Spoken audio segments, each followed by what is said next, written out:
always do is, first we take rubbings, which I'll show you in a bit, on vellum paper, which is acid-free and archival. And we take 2 or 3 rubbings. One is for documentation, the other rubbing is a working rubbing, so as we're putting the window together, it's like a road map of the window. The angel window is not as bad structurally as the Cornelius window was. The bottom section of Cornelius and the top, we literally had to put clear, in our world it's called conservation tape, but it's really a vinyl tape that even if it sticks to the painted surface, it doesn't hurt the paint as long as you take it off right away or when you get back to the shop. But it's really strong. So we had to tape we tape all of them, but the Cornelius window, we really had to tape it strips horizontal, vertical, because when we started to take it out of the frame, it was literally collapsing. And that really happens. You know, we hear often churches call, say, oh, our windows are falling apart. And I think in 30 years, this was probably the second time that I really thought our window was going to collapse on us. It was really that bad. Actually, I can show you what's underneath the layers. Okay, so this, and I don't know. Oh, yeah. Oh, my goodness. So, Fails the white I glove. wish I had a white rag, but you get the idea. Just This dirt, that's just, candle smoke, yeah. Right. Yeah. Here. dust. It's a little bit Oh, red. perfect. That would work perfectly. Or outside? Yeah, is that, I'm sorry? Is that grime on the inside or the outside? It's in between the 2 layers. Between the layers. Wow. So when, when you have a layered window or plated window like Tiffany or Lafarge, so if you have, in this case, the window is 2 layers, except the bottom has 3. All the Angel and Cornelius, just the bottom section has 3 layers. So if you have a window with 3 layers, you really have 6 layers of dirt, because you have dirt on this surface, Right. you have dirt on this other surface, then you have dirt here. Oh, look at that. Does that get in because the lead was failing, or just No, happens? because it's not airtight. How does it get in? I know, it's amazing. And then you have even more dirt. I'm not gonna I ask wish you. I had another one. No. Thank you. And then you have the dirt here. Look at that. Oh, Yeah. think how this will look when it's clean. No kidding. Wow. It's really candle smoke over the years. Pollution, Dust. cars. Yeah, Soil cars, dust. pollution, but it's not airtight. It's all within one lead, so air Yeah. flows. Yeah. Yeah, so all these have 3 layers here at the bottom, and then starting from here up, it's all 2 layers. Okay. And actually, this yellow ribbon is 1 layer of glass, but everything else is 2 layers. For the light to come in Is- better, right? With the 1 layer? When you say 2 layers, 3 layers, it makes me wonder, how many more in the stained glass, in Tiffany stained glass windows, what's the maximum number of layers that they would use? I've seen More 7. or Now Cornelius, I only cleaned half this way, as you can see. I think you can. Yeah, Under. oh yeah. But here's a great example of, the fabrication and the technical aspect of a Tiffany or Lafarge window, but in this case Tiffany. So I have not cleaned this section. So you have 3 layers here that I have not cleaned, as you can see. Yeah. You want to see? Yeah. Oh. It's so dirty. Oh, yeah. So You knew that. this is the outermost piece of glass. Then you have this part that's actually leaded together. That goes over here.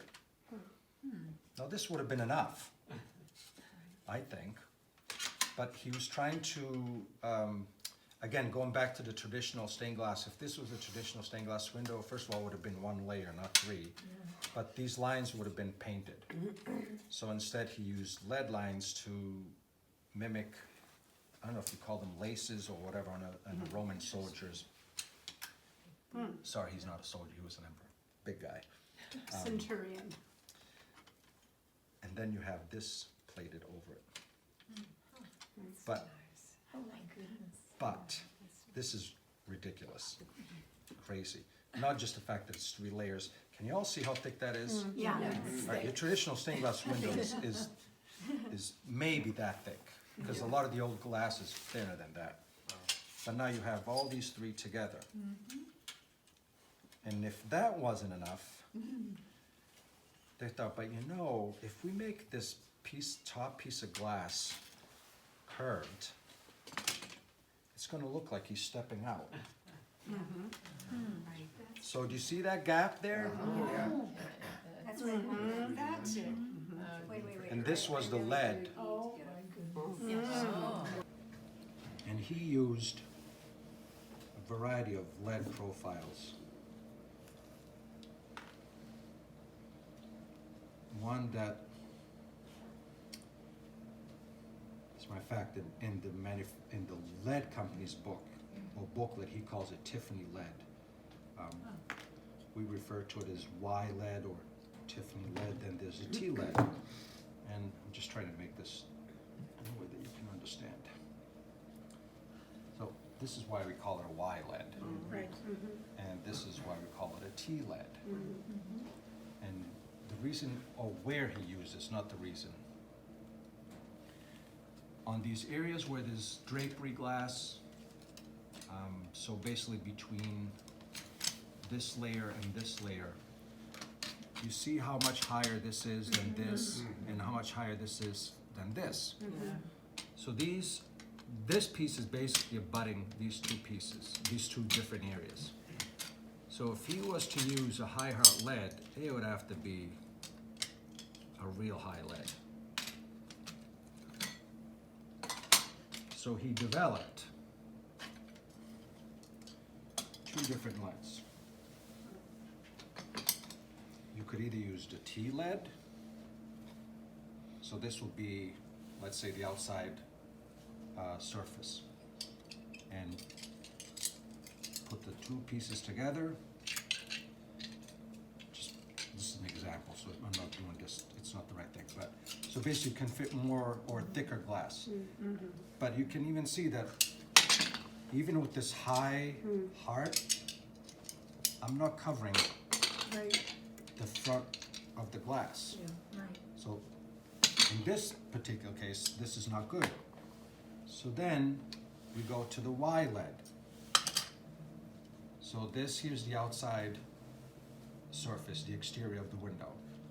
But now, look at how much room I have. I can put these here. And I'm just gonna use the one because I don't want to drop the glass. So you're gonna have to kind of believe me on this. So now you have this on the outside. You have this long heart, if you will, or leaf. Then once you put it together, you fold it. You put the next one in and you fold it. Okay? Just an example. And now you've carved the glass. But obviously I can't leave this big thick thing here. So what we have to do is after the window's put together, and that's why we save those old leads, and we have 200 photographs close up, because now we'll go back with the sharp X-Acto knife, or I mean a chiseling knife, and we trim back the leaf according to what the size we want. So you would use that for curb? Yeah, so basically, we cut this just to speed things up here, and then we peel it. But this is all done while the window's fabricated. We can't do it ahead of time. It has to be done while the window's all together. And so now we get to decide and to mimic what he's done. You can see that the Y lead is not even like your traditional lead. You see how this is basically 3/8 flat all the way through. This, you can see here where he used the Y lead or the Tiffany lead, because it's folded, it's really custom cut. And it's not all even. You may have quarter of an inch here, 3/8 here, an eighth over here, and it's purposely done that way. Actually, then looking at it, you can see